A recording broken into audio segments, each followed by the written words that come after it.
सबसे पहला ठीक है। फॉर्मूला सबसे पहला फॉर्मूला मैंने बताया था कि कर्ता और ने हो और कर्म हो, उसके बाद कुछ ना हो। ठीक ना। राम ने कहानी सुनी, सुनाई, या राजा ने भात खाया, शीला ने फल खाया, मैंने ये बताया था। अर्थात कर्म के अनुसार क्रिया का प्रयोग होता है। दूसरा मैंने बताया था कि कई बार ऐसा होता है कि वाक्य में कर्ता के बाद ने हो, कर्म के बाद को छुपा रहता है, न हो, तो वहां कर्म के लिंग वचन के अनुसार क्रिया का प्रयोग करते हैं, जो आप लोग कह रहे हैं। जैसे राजा ने गीता सुनी, गीता यहां गीता के बाद को ब्रैकेट में छुपा हुआ है। रमेश ने भंग खाई, भंग के बाद को छुपा हुआ है। मैंने बैल मारा, बैल को मारा होना चाहिए था, लेकिन वो को छुपा हुआ है। इस लिहाज से यहां दोनों में स्त्रीलिंग कर्म है, तो क्रिया स्त्रीलिंग होगी। मैंने यही बताया था। अगर बैलों को मारा, मारी, ये होगा तो बहुवचन होगा, तो उसके अनुसार क्रिया बदल जाएगी।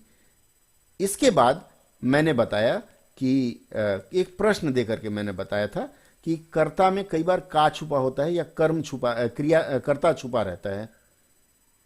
ठीक है। जैसे आपसे मैंने प्रश्न किया था कि आपने क्या खाया है, तो आप मैंने ना बोल करके आप सीधे बोलेंगे भात खाया है, रोटी खाई है, फल खाए हैं। तो वहां भी कर्म के अनुसार आपके क्रिया में परिवर्तन हुआ। जैसे फल अगर कहा मैंने, तो फल का मतलब एक से अधिक फल हो सकता है, इसलिए वहां फल खाए हैं होगा बहुवचन में।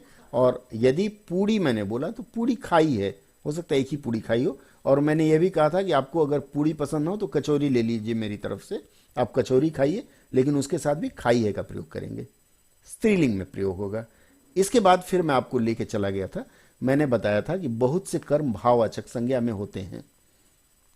उनमें से अगर एक ही चीज का बोध हो, मैंने उदाहरण दिया था, अपना खुद का उदाहरण मैंने दिया था कि मैंने कारगिल में साहस और धीरज दिखाया। साहस और धीरज दोनों भाववाचक संज्ञा है, लेकिन दोनों एक ही चीज के पहलू हैं, एक ही चीज से निकला हुआ है, साहस और धीरज। ठीक है। कई बार उसके लिए उसका प्रयोग होता है, धीरज के लिए भी साहस का प्रयोग कर देते हैं। तो यहां इसमें मैंने अब बताया था कि इसकी क्रिया एक वचन होगी, ये मैंने बताया था। और जो अंतिम जो शब्द है उसके अनुसार आपकी क्रिया का लिंग होगा। जैसे धीरज, धीरज पुरुष का नाम होता है, तो धीरज दिखाया होगा।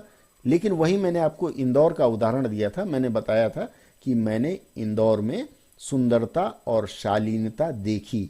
शालीन जहां भी होगा, अर्थात शालीनता स्त्री का सर्वाधिक सर्वोत्तम गुण है, इसलिए यह इसको हम स्त्रीलिंग मानते हुए शालीनता देखी, देखा नहीं करेंगे।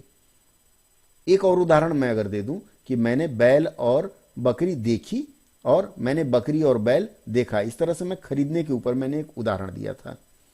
उसके बाद मैंने आपको ये एक वचन और बहुवचन का प्लस माइनस वाला फॉर्मूला आपको बताया। अगर नोट नहीं किया होगा आप लोगों ने तो मैं स्क्रिप्ट शेयर कर दूंगा, क्योंकि कुछ लोग सुन नहीं पाए थे। यहां तक जो मैंने कहा था, इसमें कोई संदेह मुझे लगता है आपको नहीं होना चाहिए। अगर हो किसी को तो कृपया बताएं, से उदाहरण देकर के बताया। इसी तरह से कई ऐसे वाक्य होते हैं जिसमें या का प्रयोग होता है, या फिर आदि सब का प्रयोग होता है, या सब कुछ का प्रयोग होता है। अब ये आप डायरी में नोट करें कि सब कुछ, सब डैश कुछ, आदि सब, ये दोनों समानाधिकरण में आते हैं।